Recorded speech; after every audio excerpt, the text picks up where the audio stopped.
कैसे हो दोस्तों? जीएस सेंट्रल माइंड में आपका बहुत बहुत स्वागत है। Complete Indian geography audio book playlist के पार्ट 4 में हम ओशन एंड कॉन्टिनेंट्स के इंपॉर्टेंट टॉपिक्स को कवर करेंगे जो कॉम्पिटिटिव एग्जाम्स के पॉइंट ऑफ व्यू से काफी महत्वपूर्ण हैं। आज हम जानेंगे महाद्वीपीय विस्थापन का सिद्धांत क्या है और इसके सबूत, सागर नितल प्रसरण कैसे होता है, महासागरों के तल पर कौन कौन सी स्थलाकृतियां हैं, प्रवाल क्या होते हैं, प्रवाल विरंजन क्यों होता है, और हाँ, कुछ और रोचक तथ्य भी। तो चलिए शुरू करते हैं। आज हम पृथ्वी की सतह की एक कह सकते हैं अविश्वसनीय कहानी पर गहराई से नजर डालेंगे। हमारे स्रोत हमें महासागरों और महाद्वीपों के बनने और बदलने की कहानी बताते हैं। बिल्कुल, ये समझना कि आज हम जो दुनिया देखते हैं वो हमेशा ऐसी नहीं थी, ये भूविज्ञान में एक बहुत बड़ी क्रांति थी। हम देखेंगे कि कैसे बिखरे हुए सुरागों ने एक चौंकाने वाली तस्वीर पेश की। तो चलिए इस यात्रा पर निकलते हैं और देखते हैं कि ये पहेली कैसे सुलझी। शुरुआत करते हैं सबसे बुनियादी सवाल से। क्या महाद्वीप हमेशा अपनी जगह पर स्थिर रहे हैं? अल्फ्रेड वेगनर नाम के एक वैज्ञानिक का 1912 में दिया गया सिद्धांत यहीं से शुरू होता है ना? हाँ, वेगनर का महाद्वीपीय विस्थापन सिद्धांत। हालांकि ये विचार एकदम नया भी नहीं था। 1596 में अब्राहम ऑर्टेलियस ने भी नक्शों को देखकर ऐसा कुछ अंदाजा लगाया था, लेकिन वेगनर ने इसे एक वैज्ञानिक आधार देने की कोशिश की। उनका मूल विचार बड़ा ही क्रांतिकारी था कि सारे महाद्वीप कभी एक विशाल भूखंड पैंजिया के रूप में जुड़े थे और उसे चारों ओर से घेरे हुए था एक अकेला विशाल महासागर पैंथालसा।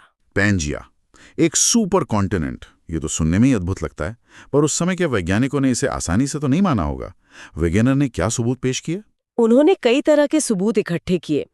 अलग अलग शायद उतने मजबूत ना लगते हों, पर साथ मिलकर एक दमदार कहानी कहते थे। पहला और सबसे मशहूर सबूत था जिगसॉ फिट। Jigsaw fit? हाँ, अगर आप अटलांटिक के दोनों ओर के महाद्वीपों को देखें, खासकर दक्षिण अमेरिका और अफ्रीका, तो उनके तट एक दूसरे में पजल के टुकड़ों की तरफ फिट होते लगते हैं। हाँ, ये तो मैंने भी नक्शों में देखा है। वाकई दिलचस्प है। और क्या था? फिर थे जीवाश्म, जैसे मेसोसॉरस नाम का एक छोटा रेंगने वाला जीव। उसके जीवाश्म सिर्फ दक्षिणी अफ्रीका और ब्राजील में मिले हैं।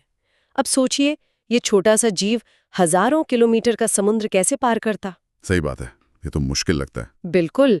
इसी तरह ग्लोसोप्टेरिस नाम की वनस्पति के जीवाश्म भारत, ऑस्ट्रेलिया, दक्षिण अफ्रीका, दक्षिण अमेरिका, यहाँ तक कि अंटार्कटिका में भी मिले। ये तभी संभव है जब ये सब भूभाग कभी एक साथ जुड़े रहे हों। अच्छा, यानी अलग अलग जगहों पर एक जैसे निशान मिलना, ये तो बड़ा सबूत है। बिल्कुल। और सिर्फ जीवाश्म ही नहीं, चट्टानें भी। अटलांटिक के आर पार, जैसे ब्राजील और पश्चिमी अफ्रीका में, एक ही उम्र और एक ही बनावट की चट्टानें मिलती हैं। साथ ही प्लेसर निक्षेप भी एक सबूत है। प्लेसर निक्षेप वो क्या होते हैं? जैसे घाना जो अफ्रीका में है, उसके तट पर सोना मिलता है, पर उसका स्रोत सोने वाली चट्टानें वो ब्राजील में है। अरे वाह, सोना एक तरफ, स्रोत दूसरी तरफ। ये भी जुड़ाव की ओर इशारा करता है। हाँ, और शायद सबसे मजबूत सबूतों में से एक वो ग्लेशियर वाला था। हाँ, वो टिलाइट निक्षेप है ना? जी हाँ, टिलाइट। ये वो अवसाद है, मलबा, जो ग्लेशियर अपने पीछे छोड़ जाते हैं। ऐसे प्राचीन टिलाइट भारत, अफ्रीका, दक्षिण अमेरिका, ऑस्ट्रेलिया, अंटार्कटिका और मेडागास्कर में पाए गए हैं।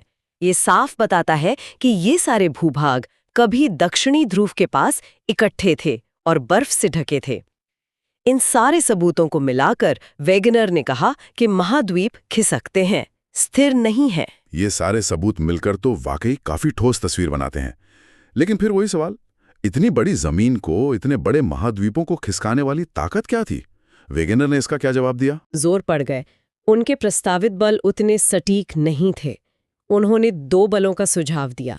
एक तो ज्वारीय बल, सूरज और चांद का गुरुत्वाकर्षण खिंचाव, और दूसरा ध्रुवीय पलायन बल, जो पृथ्वी के घूमने से पैदा होता है। लेकिन ये काफी नहीं थे। नहीं, बाद के अध्ययनों से पता चला कि ये बल इतने शक्तिशाली नहीं है कि पूरे महाद्वीपों को हिला सकें। असली वजह कुछ और थी, जिसे समझने में कुछ और दशक लग गए। तो असली वजह क्या निकली? किसने समझाया इसे? असली वजह 1930 के दशक में आर्थर होम्स के काम से सामने आने लगी। Arthur Holmes? हाँ, और बाद में ये प्लेट विवर्तनिकी यानी प्लेट टेक्टोनिक्स के सिद्धांत के रूप में पूरी तरह विकसित हुई। इसके अनुसार पृथ्वी की जो ऊपरी परत है, जिसे हम स्थलमंडल या लिथोस्फीयर कहते हैं, वो एक टुकड़ा नहीं है। वो कई बड़ी और छोटी प्लेटों में टूटी हुई है और ये प्लेटें स्थिर नहीं है। अच्छा, तो ये प्लेटें हिल रही हैं, किस पर? ये प्लेटें नीचे मौजूद थोड़ी पिघली हुई कमजोर परत, जिसे दुर्बलता मंडल या एस्थेनोस्फीयर कहते हैं, उस पर तैर रही हैं और लगातार बहुत धीरे धीरे हिल रही हैं। और इन्हें हिला कौन रहा है? मतलब इन्हें धक्का कौन दे रहा है? इन्हें हिला रही हैं पृथ्वी के मेंटल यानी स्थल मंडल के नीचे की मोटी परत में चलने वाली संवहन धाराएं। Convection currents. संवहन धाराएं ये कैसे काम करती हैं? बिल्कुल वैसे ही जैसे पानी उबालते समय होता है। गर्म पानी हल्का होकर ऊपर उठता है, फैलता है, ठंडा होता है और फिर भारी होकर नीचे जाता है। इसी तरह मेंटल में भी बहुत गर्म पदार्थ धीरे धीरे ऊपर उठता है, फैलता है, ठंडा होता है और फिर नीचे डूबता है। ये एक बहुत धीमी विशाल साइकिल है और ये धीमी विशाल धाराएं अपने ऊपर तैर रही इन प्लेटों को अपने साथ खींचती हैं या धकेलती हैं। समझ गया।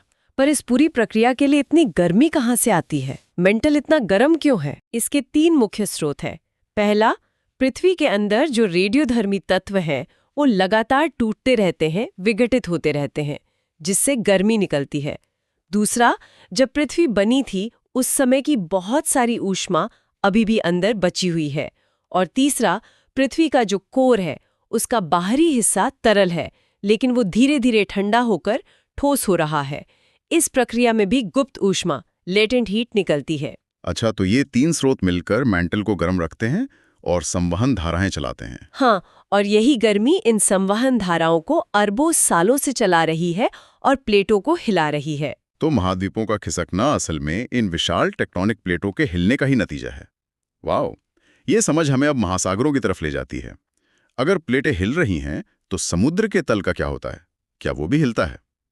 यहीं पर शायद सागर नितल प्रसरण यानी सी फ्लोर स्प्रेडिंग का सिद्धांत आता है ना? बिल्कुल सही। 1962 में हैरी हैस ने ये सिद्धांत दिया था और ये प्लेट विवर्तनिकी का ही एक बहुत महत्वपूर्ण हिस्सा है। उन्होंने समझाया कि समुद्र का तल यानी ओशन फ्लोर वो स्थिर नहीं है, वो लगातार बन रहा है और फैल रहा है। बन रहा है, फैल रहा है, कहाँ पर, कैसे? ये प्रक्रिया खासकर होती है मध्य महासागरीय कटकों पर। मध्य महासागरीय कटक, ये क्या चीज है? ये समुद्र के नीचे स्थित विशाल पर्वत श्रृंखलाएं हैं, बहुत लंबी, दुनिया के लगभग सभी महासागरों में फैली हुई हैं।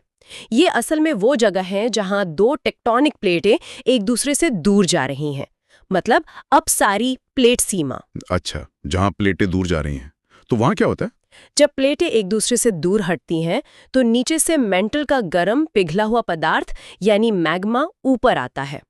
ये मैग्मा कटक के पास सतह पर आकर ठंडा होता है और नई समुद्री चट्टान बनाता है।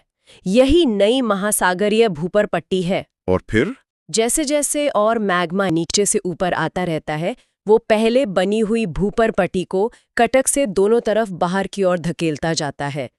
इस तरह समुद्र का तल कटक से बाहर की ओर लगातार फैलता रहता है। इसी को सागर नितल प्रसरण कहते हैं। प्रमाण है कि ऐसा सच में हो रहा है? इसके कई मजबूत प्रमाण हैं। पहला तो यही कि महासागरीय भूपरपट्टी महाद्वीपीय भूपरपट्टी की तुलना में बहुत ज्यादा नई है, मतलब उसकी उम्र बहुत कम है। सबसे पुरानी समुद्री चट्टानें भी मुश्किल से 200 मिलियन साल पुरानी है, जबकि महाद्वीपों पर हमें 4 बिलियन साल पुरानी चट्टानें भी मिलती हैं। इतना अंतर? ऐसा क्यों? ऐसा इसलिए क्योंकि पुरानी समुद्री भूपरपट्टी ज्यादा समय तक टिकती नहीं, वो प्लेट किनारों पर वापस मैंटल में डूब जाती है। इस प्रक्रिया को सबडक्शन कहते हैं, मतलब ये लगातार रीसाइकिल होती रहती है। अच्छा, तो ये एक साइकिल है। और क्या सबूत है? दूसरा प्रमाण ये है कि कटक के एकदम पास जो चट्टानें होती हैं वो सबसे नई होती हैं, और जैसे जैसे आप कटक से दूर जाते हैं दोनों तरफ चट्टानों की उम्र बढ़ती जाती है। तीसरा और बहुत दिलचस्प प्रमाण है चट्टानों के चुंबकीय गुण। चुंबकीय गुण, वो कैसे? देखिए, पृथ्वी का चुंबकीय क्षेत्र हमेशा एक जैसा नहीं रहता, ये समय समय पर पलटता रहता है। मतलब उत्तरी ध्रुव दक्षिणी बन जाता है और दक्षिणी उत्तरी। जब कटक पर मैग्मा ठंडा होकर चट्टान बनता है तो उस समय पृथ्वी का चुंबकीय क्षेत्र जैसा होता है वो उन चट्टानों में दर्ज हो जाता है, जैसे टेप रिकॉर्डर पर। तो कटक के दोनों ओर हमें चुंबकीय पट्टियां मिलती हैं, सामान्य और उल्टी ध्रुवीयता वाली, और कमाल की बात यह है कि कटक के दोनों ओर समान दूरी पर इन पट्टियों का पैटर्न बिल्कुल एक जैसा, मिरर इमेज जैसा होता है। वाह, ये तो पक्का सबूत है कि तल दोनों तरफ फैल रहा है। बिल्कुल, ये सागर नितल प्रसरण का एक बहुत ही मजबूत प्रमाण है। तो इसका मतलब ये हुआ कि समुद्र का तल एकदम सपाट नहीं है, बल्कि ये कटक और दूसरी कई तरह की आकृतियों से भरा हुआ है। जरा इन आकृतियों के बारे में और बताइए। हाँ, समुद्र तल उतना ही विविध और उबड़-खाबड़ है जितनी जमीन की सतह, शायद उससे भी ज्यादा। इसे हम मोटे तौर पर 2 हिस्सों में बांट सकते हैं, प्रमुख स्थलाकृतियां और छोटी स्थलाकृतियां। प्रमुख में सबसे पहले आता है महाद्वीपीय शेल्फ, कॉन्टिनेंटल शेल्फ। महाद्वीपीय शेल्फ। हाँ, ये महाद्वीप का ही वो किनारा है जो समुद्र के नीचे डूबा हुआ है। ये ज्यादा गहरा नहीं होता, उथला होता है, और इसका ढाल भी बहुत कम होता है, 1 डिग्री या उससे भी कम। आर्थिक रूप से ये बहुत महत्वपूर्ण है क्योंकि दुनिया का ज्यादातर पेट्रोलियम और प्राकृतिक गैस यहीं से निकाला जाता है। अच्छा, और ये हर जगह एक जैसा चौड़ा होता है? नहीं, इसकी चौड़ाई बहुत अलग-अलग होती है। जैसे आर्कटिक महासागर में साइबेरियाई शेल्फ दुनिया का सबसे चौड़ा शेल्फ है, करीब 1500 किलोमीटर चौड़ा। वहीं दूसरी तरफ दक्षिण अमेरिका के पश्चिमी तट पर शेल्फ बहुत ही संकरा है। शेल्फ के बाद क्या आता है, जब गहराई बढ़ने लगती है? शेल्फ के बाद ढाल तेजी से बढ़ता है। इस तेज ढलान वाले हिस्से को महाद्वीपीय ढलान कहते हैं। यहाँ ढाल 2 से 5 डिग्री तक हो सकता है। इसके बाद ढलान फिर से थोड़ा मंद हो जाता है, उसे महाद्वीपीय उत्थान कहते हैं। और फिर आते हैं विशाल लगभग समतल मैदान, जिन्हें गहरे समुद्री मैदान या अथाह मैदान कहते हैं। ये समुद्र तल का बहुत बड़ा हिस्सा बनाते हैं। ये तो हुई बड़ी बड़ी आकृतियां, और छोटी लेकिन शायद ज्यादा नाटकीय या दिलचस्प आकृतियां कौन सी हैं? उनमें कई हैं, जैसे समुद्री पर्वत। ये समुद्र तल से उठे हुए अकेले पर्वत होते हैं, ज्यादातर ज्वालामुखी से बने होते हैं। अगर किसी समुद्री पर्वत की चोटी लहरों से घिसकर सपाट हो जाए तो उसे गायोट कहते हैं। गायोट, ठीक है। एक खुद मध्य महासागरीय कटक भी एक बहुत बड़ी और महत्वपूर्ण स्थलाकृति है, जैसे अटलांटिक महासागर में मध्य अटलांटिक कटक।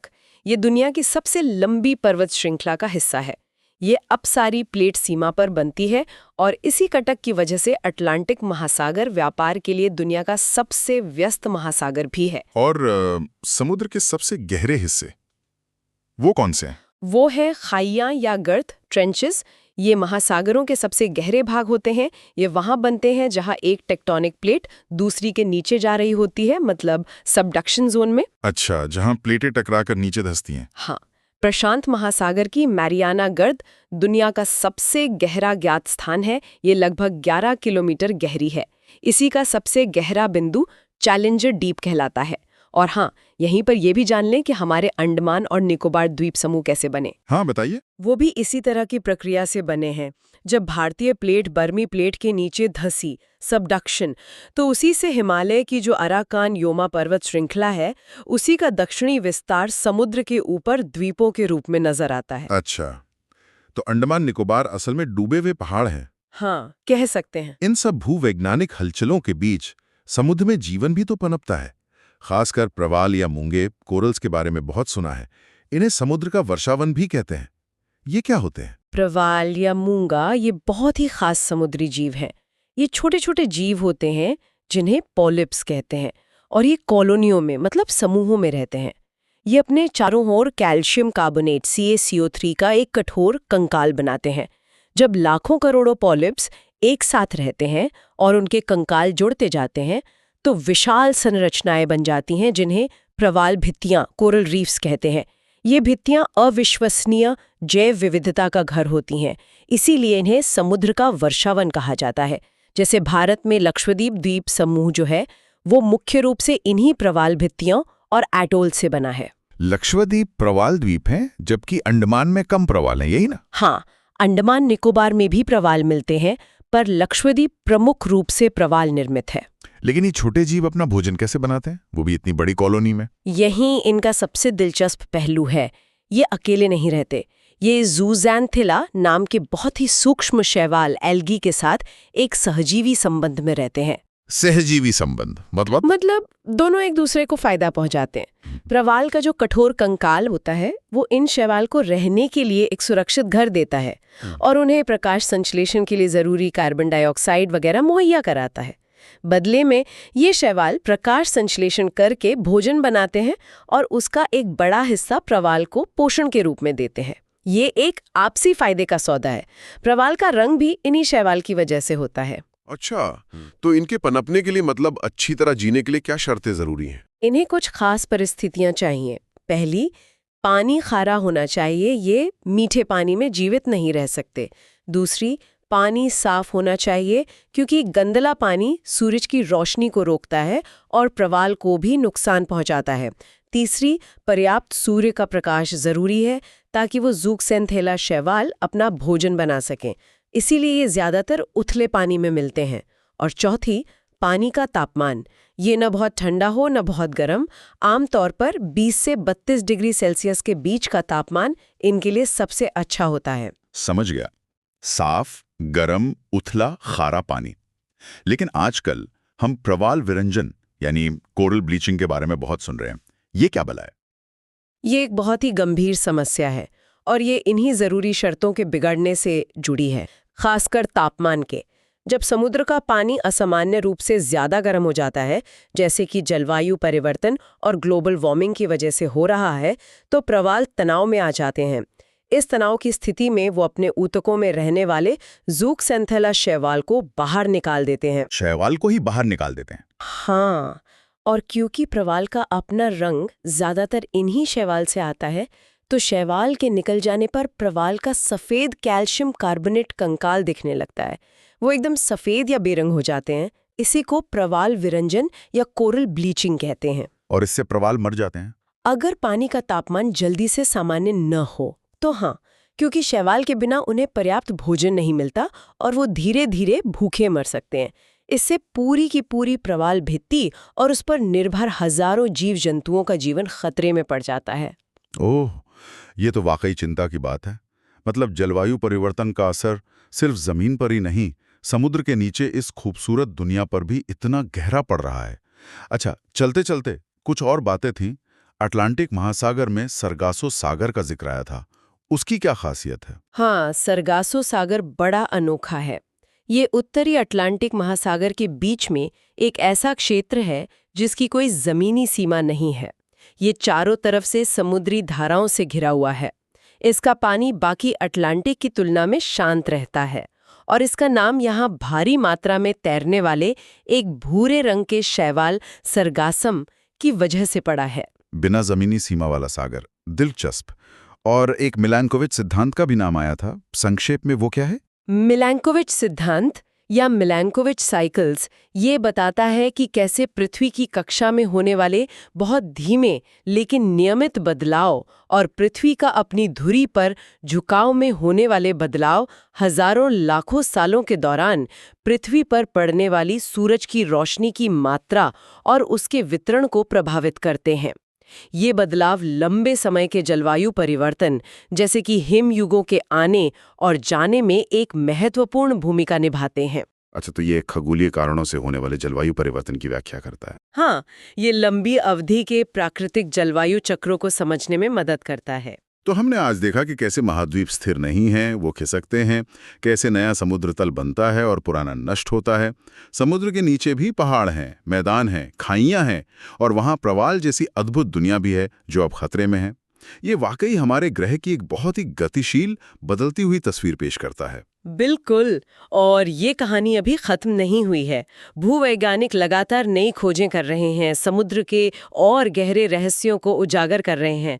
शायद सबसे बड़ा सवाल यही है कि भविष्य में ये प्लेटें हमारे महाद्वीपों और महासागरों को कैसा नया आकार देंगी और गहरे समुद्र के वो कौन से अनजाने रहस्य हैं जो अभी भी खुलने बाकी हैं।